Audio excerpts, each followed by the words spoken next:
नमस्ते. सांगलीमधील दत्तनगर येथे सुरू असणाऱ्या साईडवरती फिनिशिंगचं काम सुरू आहे. आपण जे किचन डिझाईन केले त्याची थोडक्यात माहिती घेऊया. इथे आपण ओव्हरहेड कॅबिनेट्स केलेले आहेत. यामध्ये सेंटरला आपण हिरव्याची चिमणी घेतलेली आहे.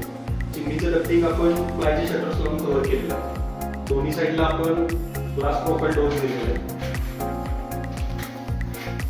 या ठिकाणी आपण जे किचन डिझाईन केलं आहे त्याच्या टॉपला आपण आर्टिफिशियल कॉर्ड्स नॅनो व्हाईट कलरचा यूज केलेला आहे. समोरची जी डॅडो आहे ती 300 बाय 300 ची डॅडो आपण घेतलेली आहे, जी की वर्टिकल डुअर्स टाईप आहे. ओव्हरहेड कॅबिनेटमध्ये साईडला एक आपण ओपन निच दिलेली आहे. त्या प्लॅटफॉर्मच्या खाली आपण किचन खोलीचं प्रोव्हिजन केलेलं आहे. यामध्ये हा कप सॉसर आहे. याच्या इकडे आपण कटलरी बॉक्स दिलेला आहे जो की पीव्हीसी मध्ये आहे.